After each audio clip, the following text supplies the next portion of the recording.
Hello and welcome to another RHLSTP with me, Richard Herring. I'm holding my beautiful top trumps, which you can now buy at gofasterstripe.com. They're the perfect Christmas gift. 30 or so of my favourite guests, a playable trump game. It's wonderful. You're going to really enjoy it. It's not top trumps, it's just trumps. If I said top trumps, it's not top trumps.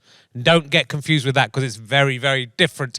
Gofasterstripe.com for that. And you can buy my books and DVDs there. They're the perfect Christmas gifts. You can also get tickets for my upcoming shows in the Leicester Square Theatre. I'm also playing Norwich and Birmingham in 2020. Go to richherring.com/gigs and you can find out about those. Do keep listening and watching. Do tell your friends about the podcast. That's a lovely way to share the news. Do become a badger. Go fasterstripe.com/badges and get loads of extras. Let's sit back, relax and enjoy RHLSTP with Annabelle Giles.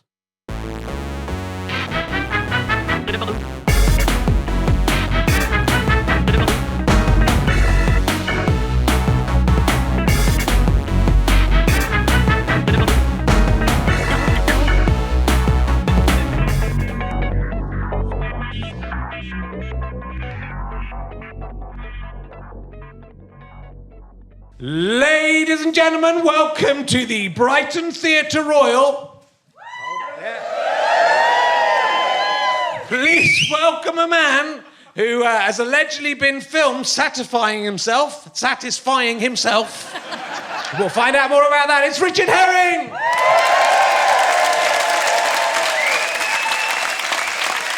Oh, Brighton! Hello! Oh, it's lovely to be back. Look, the Theatre Royal. Full to the rafters as well. It's full. Don't look up there. It's full to the rafters. Don't look up there. There's no need. It's full. It's all full right to the top. It's amazing. What a beautiful theatre. Welcome to Richard Herring's Lice Sexually Troubling podcast. That's with a question mark. It's a new direction for the podcast.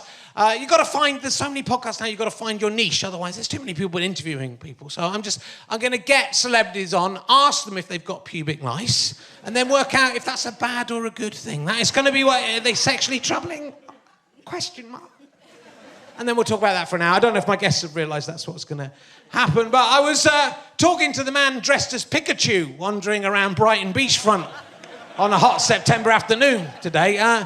He calls it RHLSTP, so I don't know if that's going to...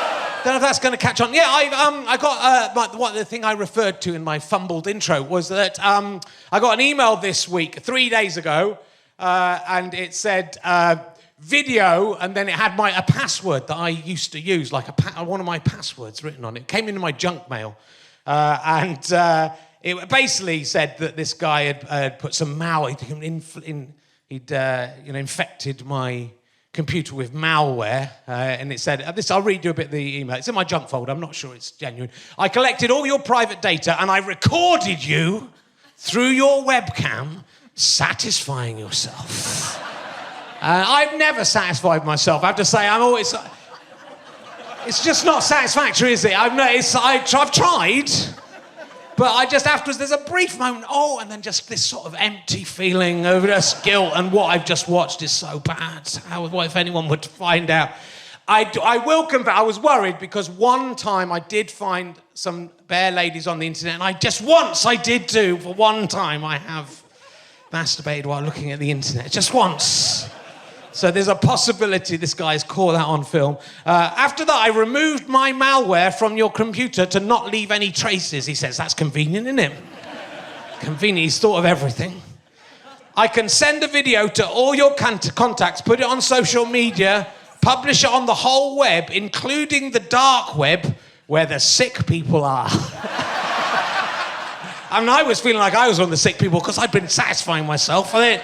There must be some people on the dark web who like to look at sort of weird, contorted men ejaculating for some reason. He said I had 2 days, and then it was quite a complicated system of payment. There was lots of links. After receiving payment, I will remove everything. And I think you can trust this guy. So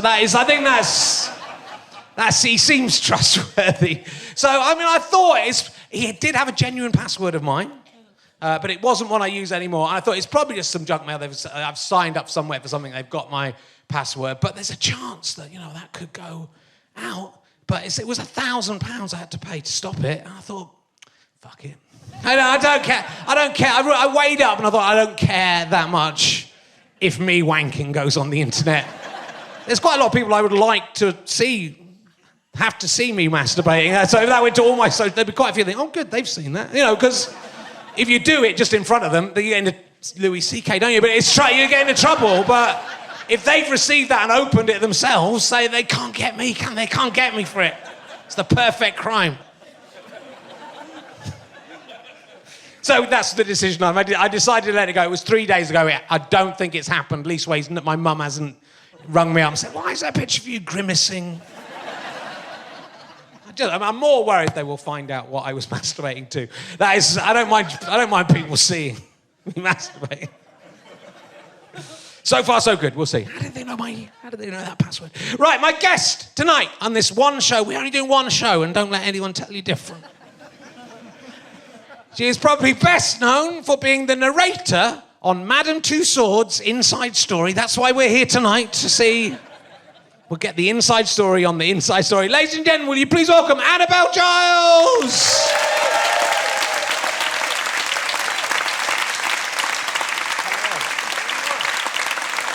Come and sit down. There's your microphone.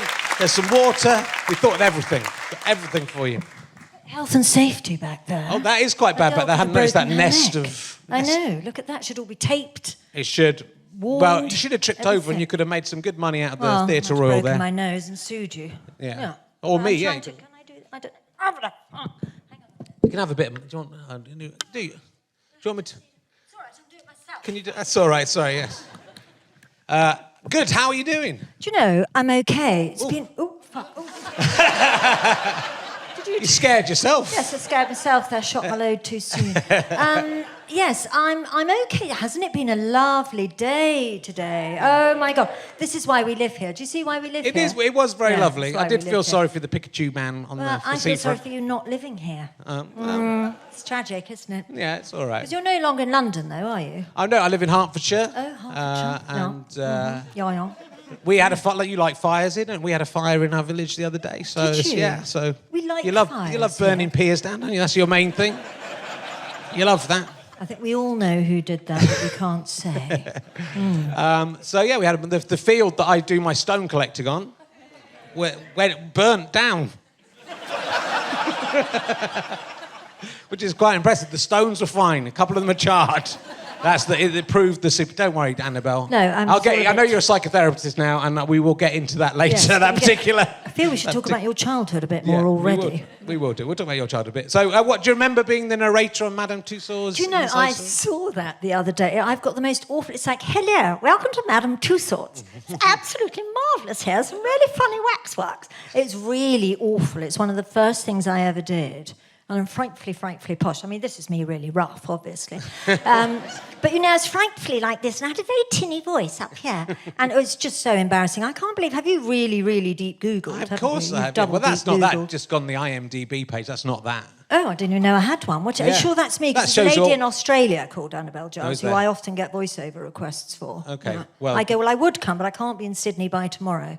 Unless she's also done the inside story of Madame Tussauds, then I think it's yours. What a bitch. Yeah, it could be her. What is the inside story of Madame Tussauds? I don't think there is one. I think it's just that they make wax figures from wax. Oh, that's good. That's what happens. And then when someone goes out of fashion, you get removed from the floor. Yeah. Were you ever in the position where you had a wax work of yourself? No, I'm hardly known at all. They're all thinking I'm Annabelle Croft, the tennis player. And someone's going, shit, well, who is it then? Exactly. Well, you've had an amazing career of a very varied... You've had a go at a lot of things, Annabelle. That is, I think, what's fair to say. That sounds like I haven't succeeded. It does sound like that. Is that what you're saying? Yeah. You've been quite rude already. It's lucky I know you, isn't it, really? You've had a crack. It's a very rude man. But you started...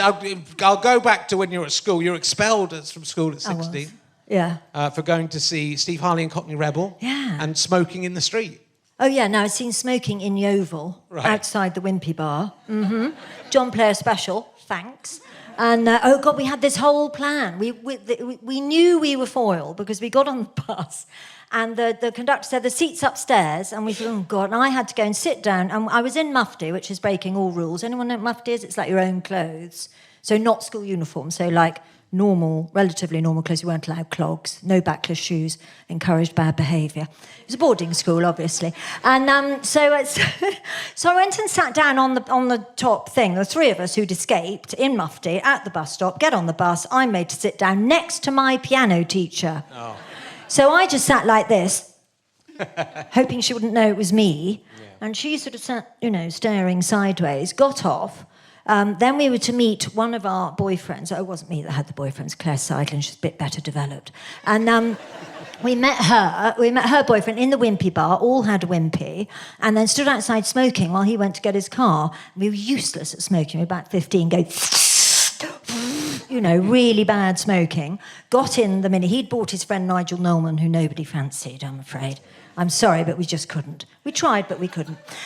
So the three girls, Nigel Knowlman, who was far too big for a Mini, and this boy Rob, and off we went, and we went to see Steve Hull and Cotton Rebel at the Colston Hall in Bristol. Oh, cool. You must know that because you're a Cheddar boy, aren't you? Yeah. And when we came out, the plan was that he would Rob, the driver of the Mini, would change into mechanic's overalls. Is this quite long and boring? Or? No, it's good. I'm very excited to see it. Your recall is very good on this. It's very, very good. We planned it for we had ages. We did nothing at school. So he would change into, so not unlike what I'm wearing now, but a white version, and he'd smeared grease over it and things like that.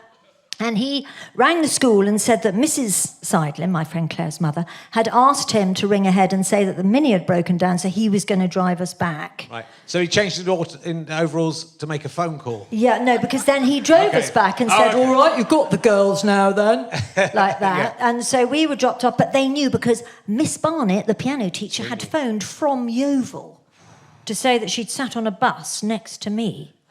So we were already caught, but we had such a watertight story that we stuck to it. And you know what? The whole school never breathed a word.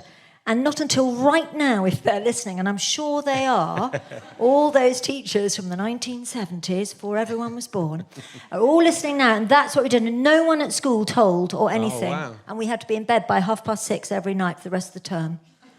We weren't allowed to watch Top of the Pops. No records, and we weren't allowed to sweep the yard because everyone knew that we knew there was ice cream in the freezer. Boarding School Life by Annabelle Giles. Thank you. Well, did it make it awkward with the piano teacher the next piano lesson? Yeah, well, I never spoke to her again. Oh, okay. No. We were all leaving the school anyway. Okay. We weren't, but we said that. So we'd just done our O-levels anyway, so we couldn't do O-levels, bless me. Did you do O-levels? I did O-levels, Did you? You're so sweet. A lot of the references in that story have dated us both, and Wimpy, it's sort of like a McDonald's. It was like a McDonald's. It was like the English McDonald's. Yes, it was a John Player cigarettes. Yes, John Player black and gold packet was their point. Smoking on a bus. You were allowed to smoke on buses. It's fine. We could do whatever we wanted. We were the lucky generation. The clogs, I'm not getting the clog. It was Somerset in the 1970s, so... But we weren't allowed to walk around in backless shoes because they encouraged bad behaviour. And the clogs were actually agony. Yeah. Have you ever worn a pair of clogs? You slip over the edge and they're wooden and they're agony to wear. So whatever. I haven't ever worn clogs. Yeah. And so your first foray into success came. You were working as a secretary for a publicist, advertising agency. Yeah. And this I want to get to the bottom of this story. It sounds made up to begin with. It's so not made up. And also, you're just jealous. So you went to a photo shoot to watch the photo shoot as a secretary at the advertising agency. And they took your photo and then used the photo in the advertising campaign. Absolutely true. How did the model who'd been booked to do that photo session feel? She was quite cross. Yeah. So you don't quite cut it. We'll just get whoever. Oh, what she'll do. Well, and then I was getting people ringing up the agency saying, can we use... Who's that model that you used in that Boots No. 7 advert? Because we'd like to use her. And I said, well, actually, it's me. And they said, oh, are you a model? And I went, well, no, I'm just the secretary here. And so they said, do you work at weekends? I said, well, I could. And I was earning more at weekends than I was in a year working as a secretary. But I still didn't want to leave my job because I felt very loyal to the company. Yeah. And in the end, they offered me a really exciting contract, which was I could keep my job as a secretary if I would exclusively be the Boots No. 7 girl for £2,000 a year. Now, that was, I had been signing the models' invoices, and they earned that a day. So I didn't quite see why I should be exclusive. And so I said, well, no, you either pay me what you pay a proper model or I leave. And they went, OK, leave. Oh. Not what I was expecting. So then I rang Models One, which was like the best agency at the time, and I said, I'd like to be a model. And they said, how old are you? And I said, 23. And they went, too old. And they said, and how tall are you? And I said, 5'6". I'm not, I'm 5'5.5". I said, I'm 5'6". And they went, no, too short, too old, too short. Sorry, bye.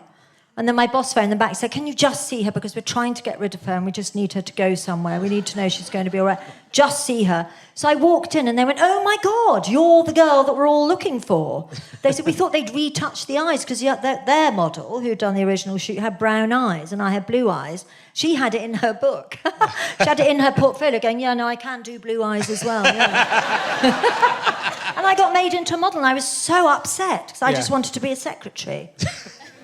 I did, though. It's tragic, I know. I'm a bit of a secret, sort of pathetic person. Yeah, I mean, it's sort of a humble brag, isn't it? I was so gorgeous. No, because I was so short-sighted. I used to wear really thick glasses. I'm minus 5.25 if you've got any opticians, and I know everyone's in IT, but I am minus 5.25, which is very, very bad. Yeah. And they had to put, because they'd sort of did me up in these scarves and things for the shoot, they had to put a piece of card either side of the lens because I couldn't see. Right, so they say smile, and I go, and they go, no, over. There we are, there, okay? And then I blink and go, and they go, no, back a bit. So they just and they did that all the time I was modelling, so I couldn't see what I was doing. So it's essentially that sitcom trope where you're a secretary with thick glasses and your hair tied up, and then you took out the glasses. Yeah, tragic. And then... And I tried to capitalise on it, and it didn't work at all. And I used to do things like I'd not take my glasses to castings and things, you know, where you show your photos and all that. I'd not take my glasses and just sort of go, hi, I'm the model, you know, like that. Do all that, and then they'd show them my book, and they go, oh yeah, thanks very much, bye. And I go out through the broom cupboard. Couldn't remember which door I'd come in. Really dreadful. And in the end, everyone knew me and just said, you know, it's fine. I used to arrive at work, and they'd ring the model agency saying, we've got some terrible girl here. Really, really thick glasses, not very pretty. And they said, just put some makeup on her, she'll be fine. It's very much a before. I did lots of before and afters. Yeah. It's true, though. It's really sad. I know. So I was made into a model. Yeah. It's not really a humble brag, because I was furious. You know, seriously, it's a really boring job. It's really dull. You just sit there and people come and do things and they think, fuck, can we start now? And then, they go lunchtime. You go, for God's sake, we haven't done anything except sit here and have yourself pulled about. No, I didn't travel anywhere because I was too short, you see. I didn't do bikinis. You met pop stars, though? I did meet pop stars. I married one of those, yeah. That was quite... I bet you've Googled that as well, haven't you? So you know how I ran off with I know him. Everything. I'm just trying to get it out of you and then find extra nice, stuff. But you're quite scary. Yeah. Of course, I know everything about you. So how did that... So mid-yaw, you were married to...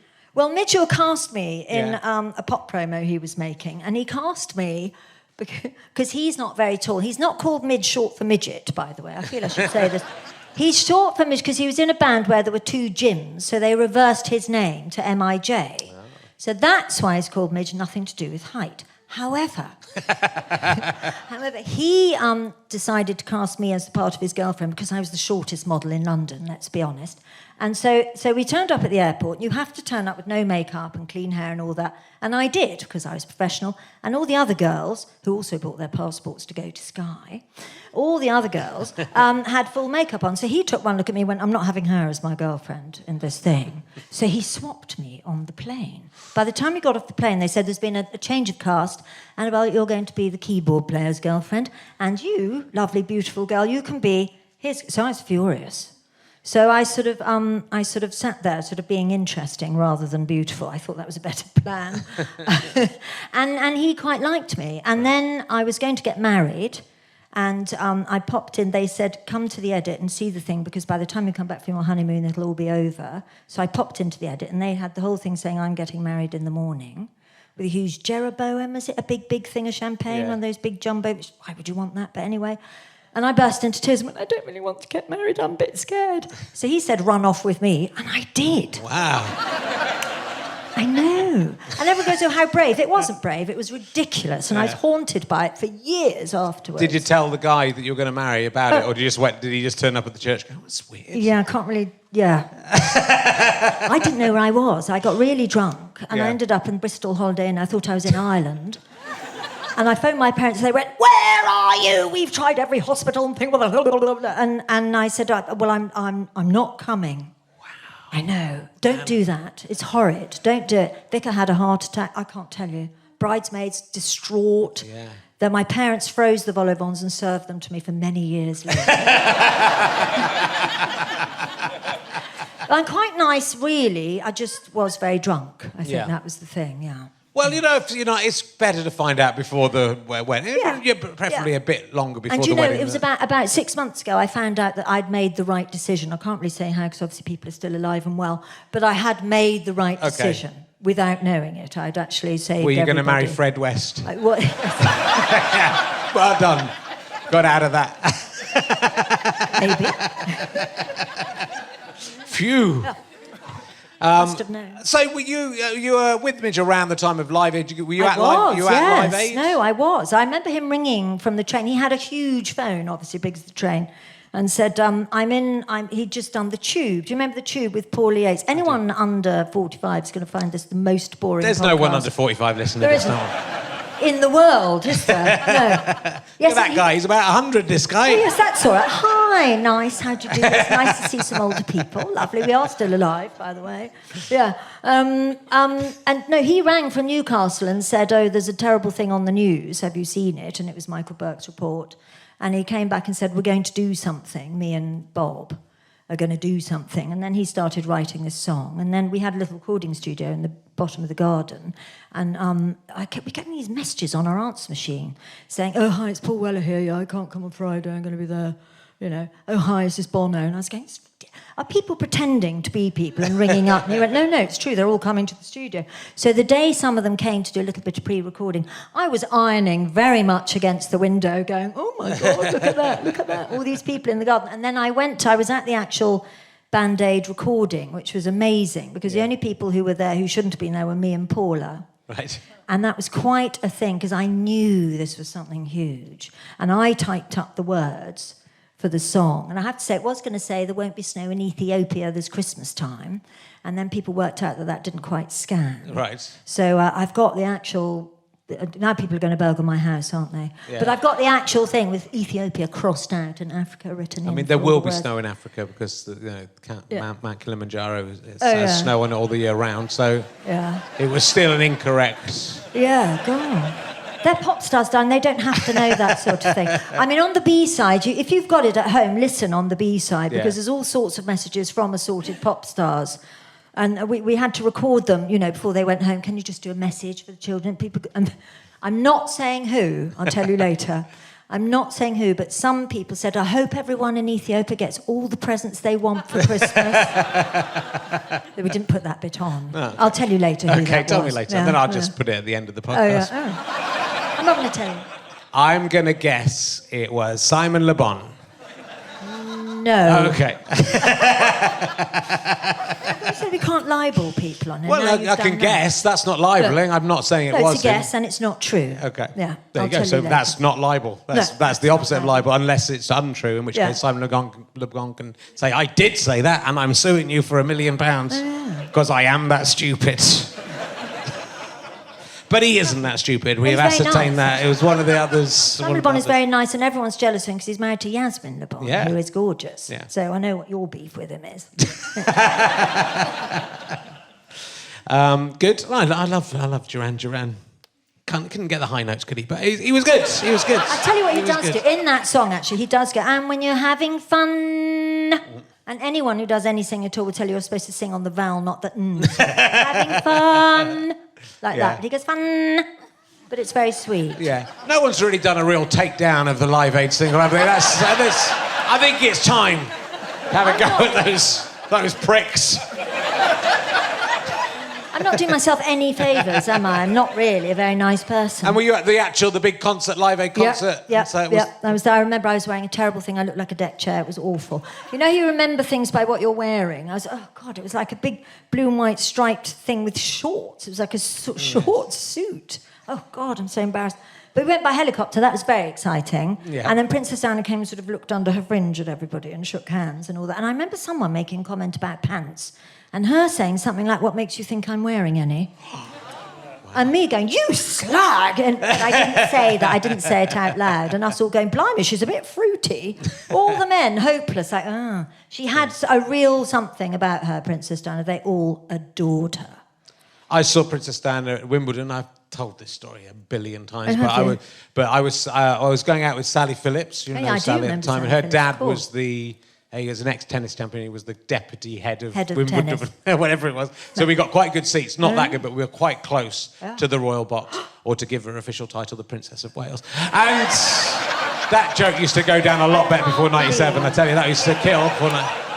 Then between 97, 99, 2000, people hated that joke. I mean, I carried on doing it because I thought, well, what's gone wrong with that? And there was a point where I was looking at her, and there was the little Prince William. He was all tiny and had hair and everything, and it was great. And I was looking at her, and she must have sensed my eyes boring into it. She turned round and looked at me through her fringe, and I didn't know what to do. I didn't know the royal protocol, so I just pulled a stupid face. And she sort of laughed, and everyone around me, and Sally hadn't seen it, everyone around me had seen it and was all laughing, and I was all blushing, and it was quite sexy. I was hoping she'd whisk me away. I mean, I was going out with Sally, it would have been rude, but what a story that would have been to tell. I do think my story was better. It was, well, you met her, but I made her laugh. And she was talking about pants. I made her laugh. It might not have been you she was looking at, though. Yeah, but it was me. She definitely sort of looked me right in the face and she laughed, and I like to think, that was the one bit of happiness she got in that. At least just before she died, 2 or 3 years before she died, she had that little moment of happiness. Probably as the life was ebbing away. She thought, I'd love to see that guy again. Guy. Still hanging on to that. Maybe thought that. May she rest in peace. So lovely tribute, isn't it? They should have had me at the funeral after Elton John. Yeah. Well, look, we're working through chronologically, which is fine, honestly. Which is nice. We'll go through the whole thing. Oh, God. Not long enough. I'm quite old. Because then you were on Razzmatazz. I was. That was my first series. TV job where I bluffed my way in saying Channel 4 about to give me my own series. They weren't. I was just making that up. And they said, oh, you can come and do something for us if you like. Mm-hmm. And then they sort of changed their mind when they sobered up, these 2 blokes I met at a party. Changed their mind when they sobered up and said, well, you have to come to Newcastle. So I did. Right. And then they said, well, you have to come up with your own idea. So I did. And they said, can you do that in the 1.5 minutes we're going to give you? And I went, yes. And I basically did makeovers. I turned children into pop stars. Right. By using net curtains and all that. But I had to speak so quickly to get it into a minute and a half. It was, so that was quite good fun. And then Sarah Green was watching that. Yes. And Sarah Green then said, oh, why don't we have her as our fashion expert on Going Live? Do you remember Going Live? We were like, yes, exactly. Yes, it's real, this. I'm not making it up. And then I became the fashion expert and I taught people how to jazz up their jotters. Like, put some lipstick on and kiss it, and then you've got kiss marks on your jotter. Really bad, but they didn't mind. And I said that Bros would never make it big, and in a way I was right. And then I did Night Network, where I interviewed people like Dusty Springfield, who was very nice, and Belinda Curtis, who's a dentist, who's Richard Curtis's sister. Okay. Yeah, I said, you have to take precautions. She said, yes, you have to put a condom on every finger. And it was very weird, I know, but she was funny at the time. I'm sorry I said that. But, so then I did Night... and I just sort of started being a TV presenter, really. Well, TV presenter, and then you were an actor as well. You were in Riders. And, Oh, God, yeah. I was Grania Pringle, otherwise known as Grab Your Winkle. Okay. I wasn't very good at that. And you were in... I didn't have to grab anybody. You were in the TV series Fist of Fun? I was in the TV series Fist of Fun, wasn't I? Yeah, well, the best thing about being in Fist of Fun was that you... Because do you remember we did that Edinburgh show? Well, I did an Edinburgh show. Yes. And it went down quite well. And you came to see it once, and then you couldn't believe, you thought maybe that was a freak night. And you came the next night as well, just to check. It wasn't. And it wasn't. It was still good that night too, wasn't it? It was a very good show. Yeah, Finding Mr. Giles, was it that show? You're looking for Mr. Giles. I interviewed men to be my boyfriend. Nobody passed. Well, that might be why I kept coming back, mightn't it? But you were in the flat upstairs. You and Stu were in the flat upstairs, weren't you, from me? Yes. And I remember going up and telling you about how they tried to give me a gotcha, but I guessed it. And once I'm on one, as you can tell, I don't really stop talking. I've got ADHD. Can you guess? I don't know. And so I told you the story, and you and Stuart were sort of backed up against the wall as I was telling the story about guessing the gotcha. And then I think you quite liked me out of desperation. Just sort of went, yes, you're quite nice. Could you go back down to your own flat now, please? And then you very kindly invited me on Fist of Fun. And I was so excited. I thought, gosh, I'm in with the cool kids at last. And I got the script and they suggested, we need you to turn up as yourself. I seem to remember I had to knock on a door and ask for something. Is that right? It was a sketch about Jesus came to a guy and said, I'm coming to your house, have a big feast ready for me. And the guy gets the feast ready and then loads of people come to the door, but they aren't Jesus. Oh, yeah. There's an old bald man and a woman who's menstruating. Yes, I remember she had a notice around her neck saying, I am menstruating. Sally. And then at the end, Jesus turns up and goes, did you not recognise me when I came? I was all those people. And then Stuart, the man, gets angry with him for making him make a feast. And it was the first of the Jesus sketches we did. We actually had to edit it because there was a bit where Stuart slapped Jesus in the face. Oh. And they wouldn't let us because he was going, which is where that idea, if you remember that one, began. He slapped in the face and we had to cut it, so there's an odd edit. But yes, you were... But the best thing for me was getting the script through that. I thought, I'm now got a script with my name in it. And I went to my partner and it said Annika Rice. You didn't know I knew that, did you? I think changed it. She obviously said no. So it just went down the A's. I think David Baddiel was our first choice. God. I mean, really? Because we liked the idea of David Baddiel. It was like there was a line saying David Baddiel. There's all these people coming in. It's David Baddiel. He does a lot of work for the disenfranchised, and we just thought that was funny because we couldn't imagine him doing anything for the disenfranchised. Whereas I think with you can imagine you did do a lot of work with the disenfranchised, so it wasn't. I didn't, because as I've shown, I'm not very nice. Yeah.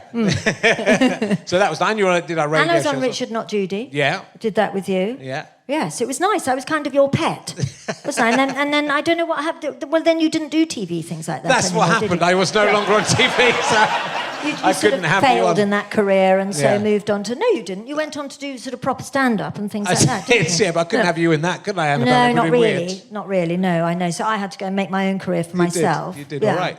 Yeah. Well, I wrote books next, didn't I? So you've done everything. You're a novelist. You wrote 3 novels. I did. I know. Isn't it mad?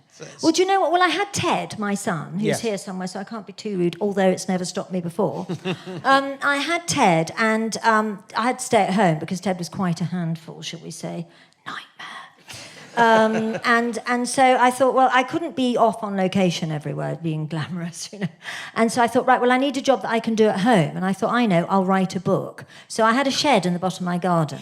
And I wrote in there, as you know, you wrote one of your masterpieces I wrote a play in my your shed. You didn't you? Was it a good one or slightly shitty I thought it was good, but it didn't do very well, so I'll blame you. Oh, okay, yeah, sorry, it's the shed vibe. Thank you for the use of my your book, shed. on the other hand, number 6 in the bestsellers. So there we go. But anyway, so I wrote, I thought, well, I'll write a book, and then Penguin picked it up, and then I did another one and another one. It was amazing. Because all I was doing really was finding a way to earn money and stay at home. Yeah. Yeah. But that's quite lucky. So this, it's this amazing career. I'm very, very lucky, though. Yeah. I mean, really, you can tell, can't you? I'm just lucky. Well, really. I don't think you can't be lucky again and again. I mean, there's a little bit of, happenstance there right at the beginning with the being in the right place at the right time. But I didn't go to university or anything. I've got no A levels. I've got 4 O levels. I took maths and got an E, and then took it again and got a U. Do you know what I mean? It's not like I'm really clever, but also I'm driven by the need to keep me and Ted and my daughter Molly, who's now far too old. I can't even say it. Do you know how old she is? I do. Yeah. Yeah.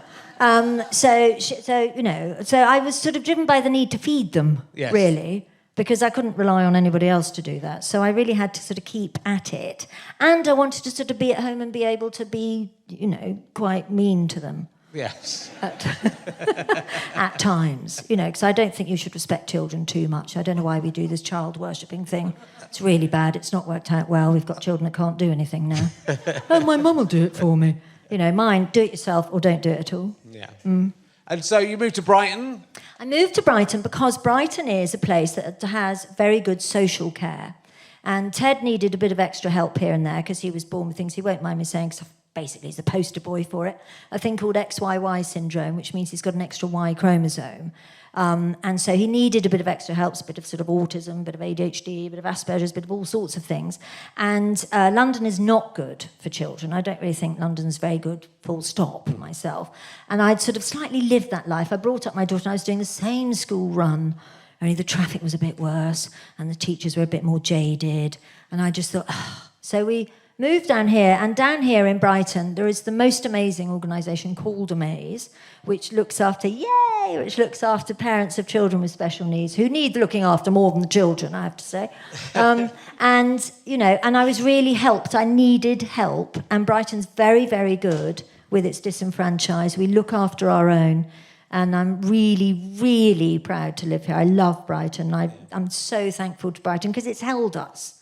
It's not... Being a single parent is the most awful thing. It's awful. It's boring, it's hard, it's tiring, and it's thankless, especially with ungrateful wretches like mine. And it's just a joy living here, because if all else fails, there's the sea. Yeah. We've got the sea. We see the sea every day. It's beautiful. Put him in a little raft and push him out. Exactly. Drown the fucker, that's what I say. Fine. He's sadly too tall to drown. Bump into a burning pier. Yeah, with any luck, I'd set him on fire. That sort of thing. Yeah. But so I moved here because I wanted some sky. The space and the sky, and the people were lovely. I was looking around a couple of houses before I moved here just to see what I could afford, etc. And I came out and someone was fiddling with my car. And excuse me, can I help you? And this man said, yeah, there's a traffic warden round the corner, so I was just putting a ticket on your car for you. I thought, oh my God, I have to live here if the men are like this. Never found another one like that, but, it was a nice idea. Yeah, everyone is really nice here, aren't they? I mean, we all chat to each other and we're quite civil. Yeah, it's a nice place. It is a nice place. Full of weirdos, isn't it? But we like weirdos. We embrace weirdos. As a man goes past my window every day on a penny farthing. I love it. I mean, I live in Kemp Town, obviously, and everyone's completely mad, but I like that. I don't want to live in, Waitrose. No. No offence to Waitrose. I love Waitrose. Send me vouchers. Yeah. So, I don't want to live in a normal place. I like living in a... You're still sort of doing bits and pieces of telly and things as well. I mean, you're working as a therapist. Is that your main job now? Yeah, I did. Well, telly sort of gave me up because I bought a house and I did it up, and Ted was going off the rails. He won't mind me saying, right off the rails. And so Ted was going off the rails, and so I thought I really need to just focus on him for a couple of years. So I did up this house and sold it for much more money than it was worth, to be quite honest. I hope they're not in, anyway. And bought a smaller house, and then really focused on Ted. And Ted is now a really lovely young man. I'm not just saying that because he's here. Bit. But, he is really lovely, and I sort of really focused on him. And then I thought, right, well, I'll just go back to TV. So I rang up TV and said, hi, Annabelle Giles here, ready to come back. And they went, who? And I said, but I'm Annabelle Giles. And they said, we'd never heard of you, because, of course, everyone's 10 in TV, aren't they? They're literally teenagers, or it's half-term or something. But, I've got children older than people in charge of TV now. So I said, yes, I'm really sorry. I haven't really got... I haven't done anything for about 10 years because I've been writing books. And they went, no, we don't really read books, we're TV. So I thought, I'm not going to be able to, and we've just ran out of money, full stop. We ran out of everything. So I had to go on benefits in order to survive and things. And I really learnt what it's like to be properly poor and desperate. And I got very depressed. And it was very, very, very difficult time, but I survived. And I thought, TV doesn't want someone like me going, it's all, we can do whatever. It didn't at that time anyway. Mm-hmm. And I thought, I really need to do something a little bit more useful, because I'd learnt how to survive. I'd gone from the opposite. I went from riches to rags, and I learnt how to survive that. And I thought I should really be passing this on or helping other people, because it is possible. It's not very nice, but it's possible. And so I thought, I'm also getting very old because I'm 60 now. And I thought, unbelievable. That's so sweet of you. I say that because you're 52. And that's unbelievable, isn't it? It's all his hair. I mean, it's amazing. Look, tousled 52-year-old Richard Herring. So I thought what I need to do is a job that I can do sitting down, and a job that no one will stop me doing unless I go bonkers, in which case I shouldn't really be doing a job at all, and someone could at last put me in a home. I can't wait. So why don't I do something that, that would help a lot? So I decided I'd train to be a therapist. Okay. And I'd had enough therapy in my life, my God, for years and years and years. I've been going religiously to talk about myself and pay someone to listen. And so I just thought, well, why don't I see what I can do? And so I've now been doing it about 3 years or something. I don't know. Well, longer than that because I had to, anyway, whatever. And I've got a really lovely load of clients who some come in and go very quickly and some stay for a long time. And I'm slightly unconventional. I'm not a therapist who sits and nods, goes, I don't do that. I just chip in. In fact, I probably do more talking than them. I don't know why anyone would think that was true. Weird. And I like it. I really like it. It's quite a tough job, though. Yeah. It's quite hard because all I hear is pain and difficulty and horror and like damage that people do and the horrible things people say, and they come and going, oh God, and I go, hi, come in, sit down, But it's nice to be able to. I mean, what I do is I do it with a bit of humour. I know I'm not that funny, but I find if you make someone laugh, I go, well, that's because, and they go, oh God, yeah.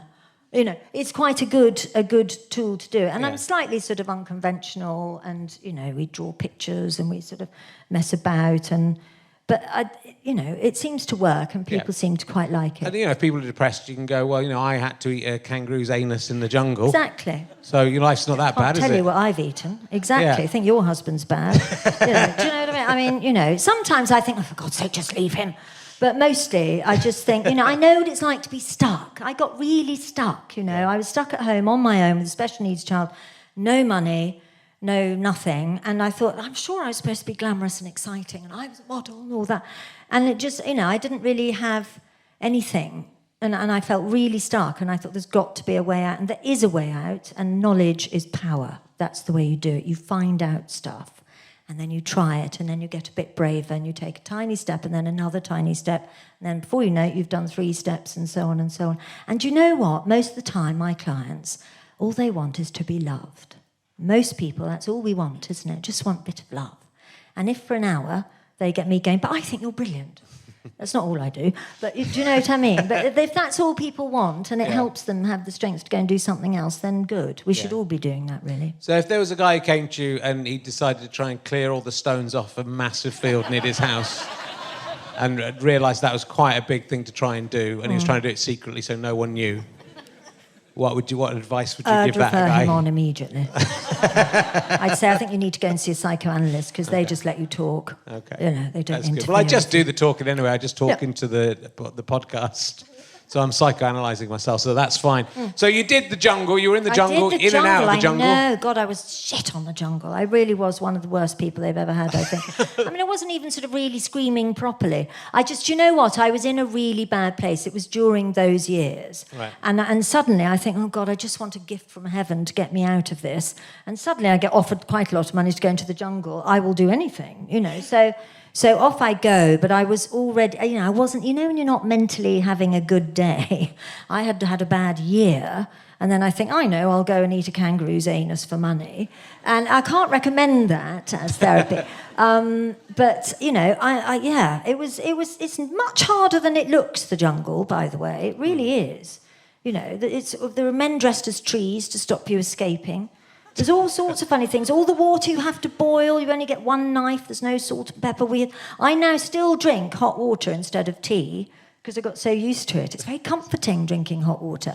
And I got really used to it. It's also a money-saving exercise. How long were you in? I was last in, first out.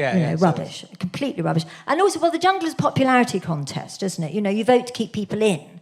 So if I was in with Joey Essex and he had 1.1 million followers on Twitter at the time, and I had something like 6,000.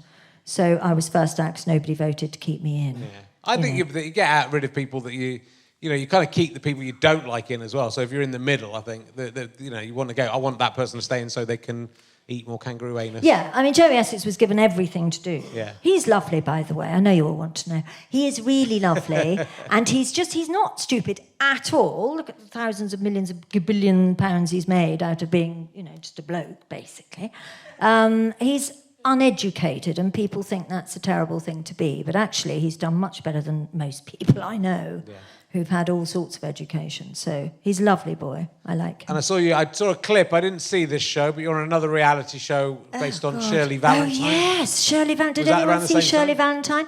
Oh, it was lovely. Yes, it was supposed to be 8 women go to a Greek island and change their lives. And What they didn't remember was that Shirley Valentine wasn't single. Do you know, she had a husband, but we all had to be single. So I went with 7 other women, and they made us go on dates. And then they started saying it was the older person's Love Island, which was just the pit. And I went on a date with possibly the most boring man in the universe, who I couldn't understand anything he was saying. It was very sweet.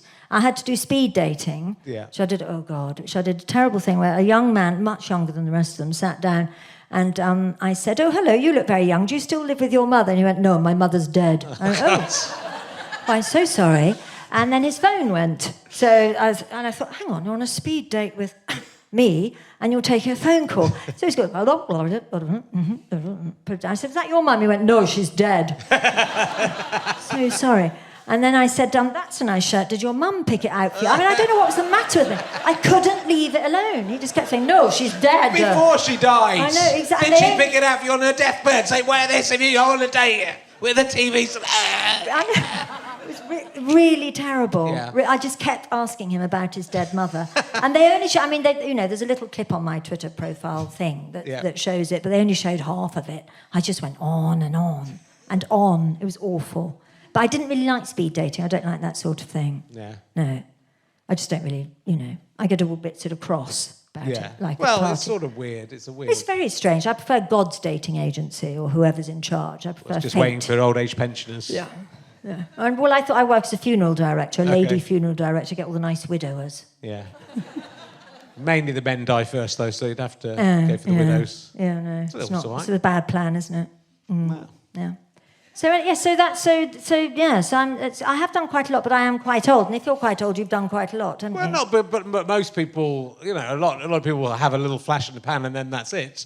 I think anyone who managed to keep going in a career, and you've had a family, 2 families really as well. Yeah. So it's awful children. Awful children. Yeah, they're awful children. I've met both the children. They're both charming. I met your daughter in a. Did you? In a bar, yeah. Oh, came to because I'd seen her when she would, I'd met her at your house when she was a kid, and then I met her as an adult. Oh, no, she was very nice. Yeah, she's very nice. Yeah, she runs her own stage at the Isle of Wight Festival. Yeah. I mean, she's a proper grown-up and everything. Yeah.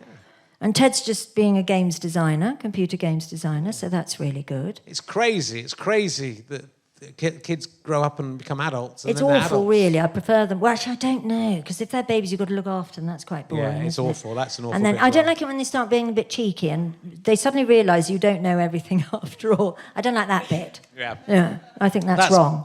That's been my daughter since the start, to be honest. So let's ask you some emergency questions before we did some backstage. But before we go, I want to know, and I don't know. This is my test to find out whether the guest is mental or not, basically. I don't know. I don't know what you're going to answer to this, so we'll find out. Oh. Have you ever seen a ghost, Annabelle Giles?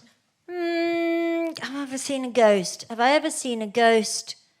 No, but I felt them. Okay. Is that not very... That's all right. I'm not Derek Acora, is that what you're asking? Well, everyone sees ghosts. You I haven't seen one, but I feel them. When you walk into a building, and I had a grope of a ghost. That's a very weird thing to be... What's that with a ghost? What if it's a girl ghost? You can do that. Yeah. All right. Oh, God. Weirdo. No, I haven't, but I've gone into... I did a series on stately homes for Richard and Judy, which I wanted to call Giles's Piles, but they wouldn't let me. Right. They called it Home Stately Home. How boring is that? So anyway, I did... And there were quite a few stately homes where I'd go in and go, ooh, it's cold here and all that. But, I don't see why ghosts always live in stately homes. And but it's not cold, it's cold in places, it's cold. Yeah. It's not just a ghost. It's cold, that's not always a ghost. Colder than the rest of the house. Sometimes it's winter time. Yeah. And some rooms are colder than others. That's Richard Wiseman did a thing where he found out a place where a lot of ghosts were seen were in just a place where the draft came through. So you sense a change in the room, and that's what you're sensing, and then your senses create stuff around that. But you can walk into a house, can't you, and go, oh no, I don't really like it. Do you know what I mean? There's a feeling in the bricks. Yeah, only if you're mental, but yeah. I am mad. Okay, good. I don't mind, but I'm not Derek Acora. That is good, though, isn't it? Because I'm not throwing feathers around. We'll go for a random one. The ones backstage we've got very heavy. What do you consider the biggest waste of time from your life thus far, Annabelle? How tempting is that? You're just asking me to say this, aren't you? But I'm not going to. The biggest waste of time And I'm like, well, I often, because now that, when you're old, you suddenly get a bit of wisdom, don't you? Which is wasted completely because nobody listens to anything you say anymore because you're old. But I think the biggest waste of time is trying to impress people rather than trying to impress myself. Do you know what I mean? I'd give it up. Do you know what I mean? Just, you've got a big car, well done. Actually, I'm impressed. I've got a tiny little car and it costs nothing to run. It's really exciting and nobody ever thinks I'm speeding, though I have got quite a few points.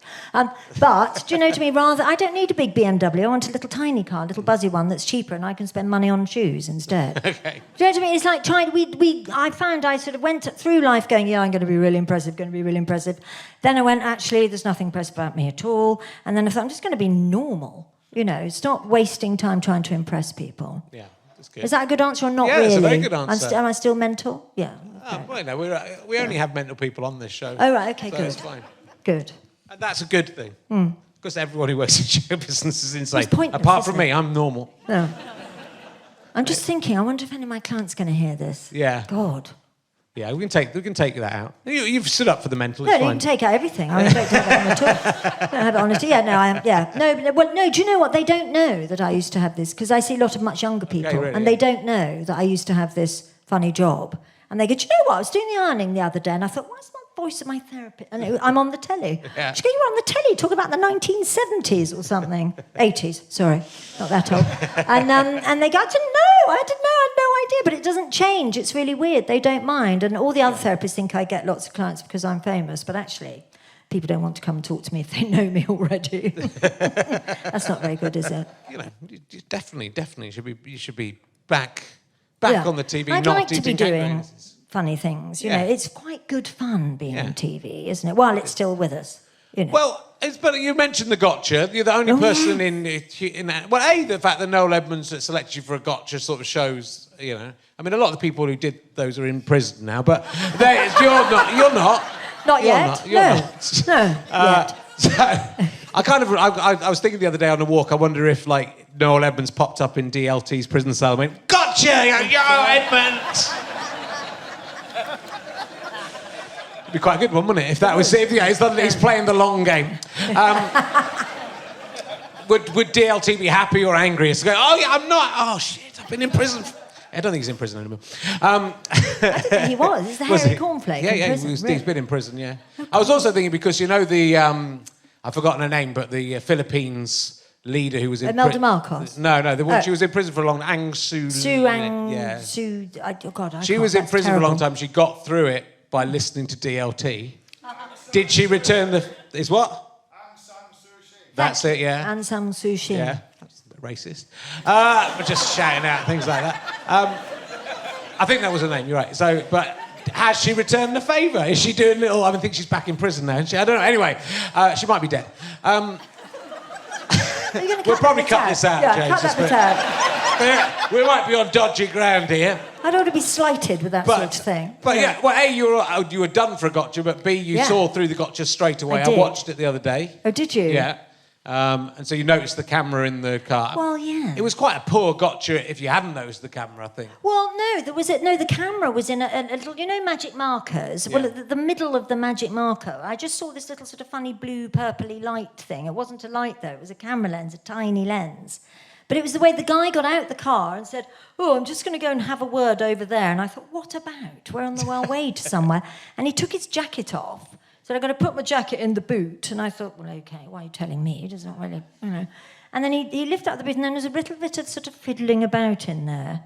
And I thought, I wonder what he's doing. And then I sort of looked around and I just saw this little hollowed out magic marker. And then I thought, no, I'm imagining this. And then I looked at, because I was in the passenger, or in the back seat, obviously, and they have those sort of things that you're supposed to hang suits on if you're a bloke, dry cleaning thing. And there's a little microphone on there. Right. And I went, and then as I spotted the microphone, a little red van drew up, and I went, oh no, hello comms, because I'd just done a series with bloody BBC with cameras in the car, Right. and that was the BBC comms van. And I went, oh. Hello, comms, and they went shooting off. And I went, oh, God, I've blown it, because I know how much these things cost. And I said, oh, no, I've blown the whole thing. I tell you what, I'll give you two versions. I'll give you one where I'm going along with it, and one where I know, but you don't know that I know. So don't tell the driver. And then I thought, if this isn't true, then I'm just going to be completely mad. I'm just saying that to the inside of a car. And and the driver came back and he didn't know. And and it got really complicated, so I couldn't remember which version. We had pink silage coming out of farmers and all that. It was all very odd. There was and aliens in the Noel van. Edmonds as an alien in the back seat. And it was clearly Noel Edmonds talking as well. He does that kind of Noel Edmonds false voice. Yes, what I didn't like about it was because you beat him. And he was clearly put out by that. Yeah, he was actually very cross. They ended the episode by putting you on a kind of ghost train where you just got gunged. Yeah, gunged and ruined my boots, which are my favourite boots. Oh, was it? Yeah, ruined. Yeah. So did you know the gunging was coming? No, I was expecting 2 gotchas. I thought it was really clever to have guessed it, but they were absolutely seething. But I gave them a whole thing to show. Yeah. I could have just gone, well, no, I've guessed it, it's pointless, forget it. Yeah. But I didn't. I gave them 2 versions. In a way, you're lucky. You just came out gunged. People have come off a lot worse. With Noel Edmonds, haven't they? But it's, getting the 1p box. Getting the 1p box, that's what I was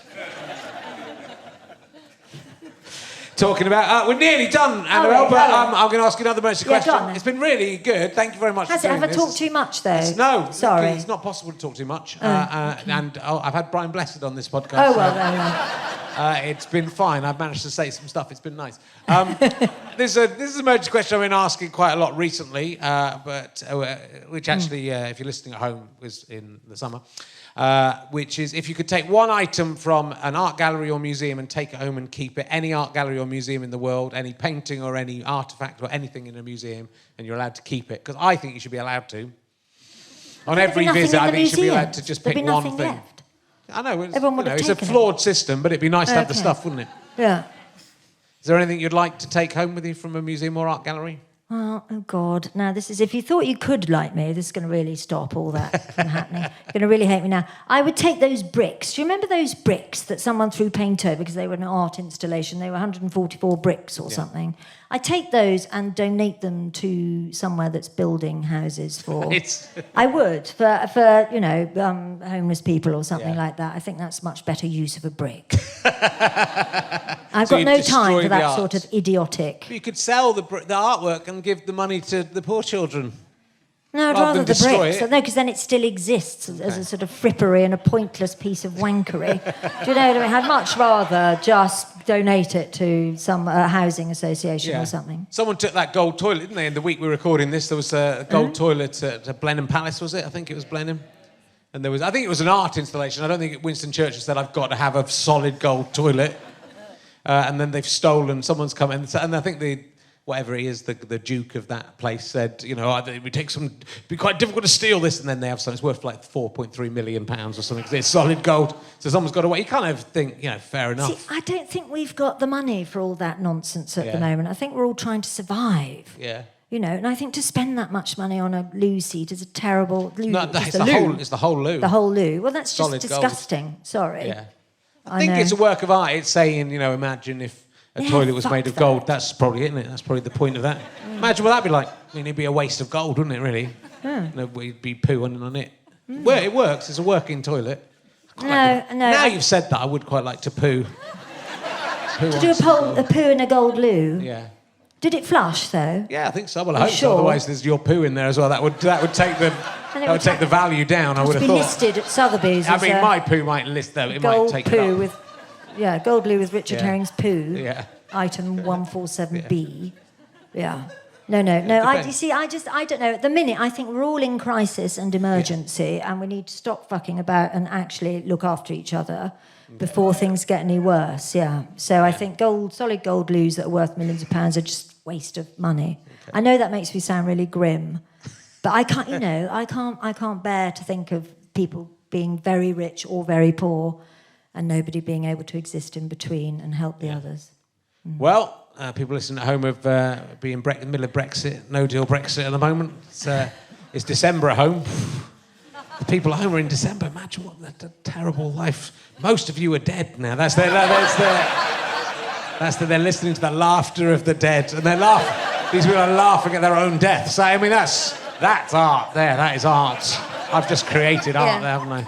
We're all still alive because we're pre-Brexit. If you do die, if you feel yourself dying because of Brexit, do email me, let me know. If your husband were to die, just email us. It's quite sad he's died, but it's funny because of what you said. And I'll do a tribute to him at the end of that. Presuming I'm not also dead, I could also be dead. It's 1 in 2. It's like the... it's like that thing, 1 in 10. So, that guy. All right. So I'm Great really cultural sorry. I've been reference. quite grim, haven't I? I'm No, sorry. it's good. Being grim's Can we- good. No, it's all this. You've been very funny. I feel a we'll bit do this grim. debrief off stage, but you've been Okay, funny. what do you think? Out of 10, would You've you been rather get me up? delightful. Also Series interesting. 2 or something? Would you And, get me yeah, on another you one? can come or back another no time. good? Come Okay, back. thanks. Yeah. You want to come as a client? 'Cause I think you should. I think well, I was hoping, I'm paying you to do this. I should have got a bit more out of it. I think you're... I feel just as mad as I was at the start. Yeah, that's why they come back, 'cause they think they will get better one day. They never Well, I'm do. reasonably happy. The only thing I'd like to be is young again, but you can't Oh, do I that. know. You can't No, do but anything you about wouldn't that. really, though. I Not would. now. Oh, no. Yeah. I see people under 30 and they have such a hard time of it. I had someone come, a young man come the other day who had parents who got on well together, and he had a great job, and he had a girlfriend, and he had, family were really good, and everything. And he'd come because he had anxiety. And that's because he didn't realise that it's okay to feel a little bit worried sometimes, because they honestly believe that they have to feel brilliant all the time. Yeah. That's a bad world. Yes. Yeah. Yeah. So, Yeah, well, that's a real bummer to end on. Ladies and gentlemen, please give a massive round of applause to Annabelle Giles! Fantastic, thank you so much.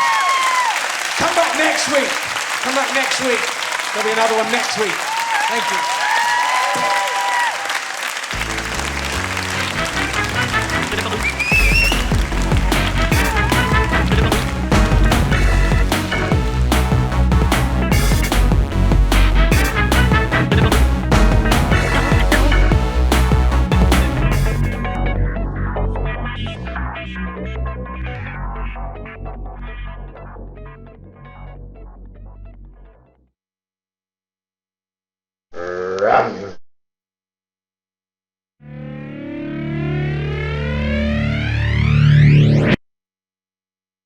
How'd you like them sky potatoes?